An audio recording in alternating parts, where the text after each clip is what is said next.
Captain Y, thank you very much for joining me. Thank you for having me. What exactly are you doing here at the COVID-19 Information Center? So the COVID-19 Information Center was established in order to help the Ministry of Health. We gather information, we analyze it very quickly, we make it usable knowledge, and then we make it accessible to the Ministry of Health, the NSC, other decision makers in order to make wise decisions. Give an example. For example, you came here this morning. What are you working on? So these past days we're working on how other countries are building their exit strategy. We're also collecting information from Israel, and all that together, the whole package is enabling the Ministry of Health to build our own exit strategy. But for example, what's your benefit on me? Because I could have taken my researchers and do the same. What's the Army's benefit in such an event? So, firstly, we come as a whole. We come in departments, we have our own hierarchy, and we came as a whole to do this together. We have about 300 or 400 officers and troops who are doing this together. And secondly, we have years, tens of years of combined research knowledge and... Okay, so you gather all that information from around the world, for example. You bring it to the Ministry of Health or to anyone else in order to do what? So many times the Ministry of Health or the NSC or other decision makers, they give us questions to answer. They want to make wise decisions in certain topics, and they... For example? For example, they want to understand what if more old ages or young ages are getting sick in Israel than compared to other countries. We help understand what the age proportion of sick people are in other countries, in Italy, for instance, and what it is in Israel, and then help the decision makers understand how this works in Israel compared to other countries. That's how they can make wise decisions about to let younger people out, not to let anyone out. You work, as I understand, on three perspectives. One is the Israeli, the inner ourselves. One is the world, and one is what you usually deal with, you, the intelligence, the Arab world, our neighbors, our enemies, etc. That's correct, right?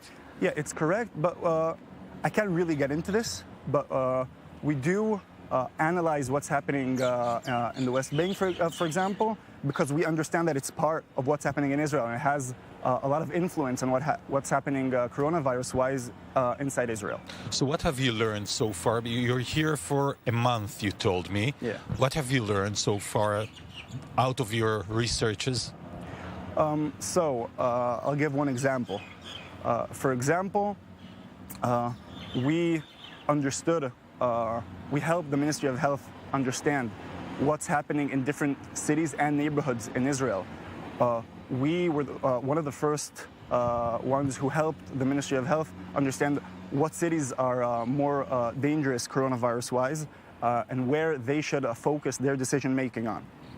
Okay, and further than that, as I understand, you were able to pinpoint the fact that the Purim parties, for example, were a major infector, or people coming from abroad, or the prayers at the shul. You're a religious guy, but obviously that's an outcome that came from you, right? Right, yeah. We analyzed where the most coronavirus spreadings are happening. And yeah, we did put our finger on the fact that synagogues are a place where there's a lot of spreading of the virus. So what was the outcome? So the outcome, again, was, in the end, we don't have all the considerations. But when decision makers, again, the NSC, the Ministry of Health, make their decisions about gatherings, synagogues, they take our information and they base their decisions upon it, and upon other considerations that they have, of course. You brought here all your abilities. You're a research guy, but there is Unit 8200, which works with cyber computers. Unit 81, as it's called, which is dealing with high advanced technology. All of you came here to Tel HaShomer, to Sheba Hospital, in order to assist the country to combat the COVID-19. In order to assist mainly the Ministry of Health, but also other decision makers that needed a lot of personnel that would gather information for them. Yes, that's the main idea. Again, they make the decisions, they have all the considerations. We help them with a large base of personnel that help them gather and analyze the data from the world. We're about maybe to reach a deal with Hamas, but do you see them concerned dealing with coronavirus more than anything else as well in the West Bank and in Gaza? So of course everyone is concerned with the coronavirus. It's hard to say above anything else or beneath certain things, but it's certainly one of the topics in the head of what they're discussing in Gaza. And when you look outside of our area, you look to the world, you look to Europe, Far East, USA, what do you see? This is the main topic that everyone's dealing with. Everyone's looking for an exit strategy, looking for a cure. Again, the world stopped. The world stopped. It's trying to get out of this, out of the pandemic, and go back to the normal life. The same in Asia, the same in Europe. The methods are different, but everyone's looking for the same goal in the end. Do you exchange information with other states using your army tools, connections? Because I'm not sure even that your counterparts from other states doing the same thing. It's not a military job fighting the COVID-19. Right, it's not a military job, and it was a bit difficult in the beginning to get into it. But yeah, very quickly we created connections to physicians, to medical staff in other countries, to civilians in other countries, again, in order to gather information about what's happening in their countries and to make accessible knowledge for the Ministry of Health and other decision makers here. And when you look to the world out of what you're doing here, and I know you're a captain in the army, you're not the Minister of Health and not the Prime Minister, but you look at it, you analyze numbers, you analyze figures, you analyze data. We're in good situation, bad situation. What do you think about it? So I think Israel is in a good situation.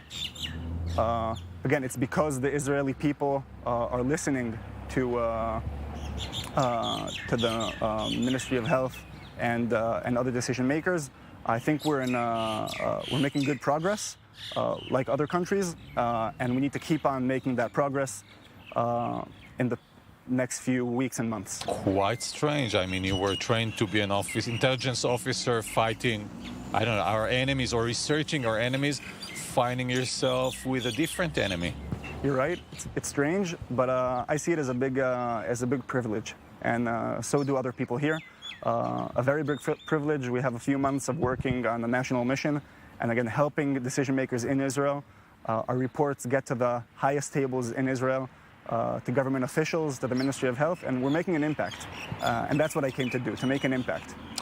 Can you go back from such a war to your day-to-day, business? So our day-to-day business is also pretty busy. I'm pretty sure we'll do it just fine. It'll take a few days or weeks, but it'll be okay. And how do you keep yourself from the coronavirus? Because you're in a very fragile area within a hospital, but you deal with fragile information. How do you keep yourself? You're right. So most people who work in the information center work from home. Just a handful of people work here in Sheba, just who has to be close to the Ministry of Health personnel. Captain Y, I want to thank you very much and congratulate you. Tomorrow you're going to be a Major Y, yes. So congratulations for that. Thank you very much. Thanks. Thank you.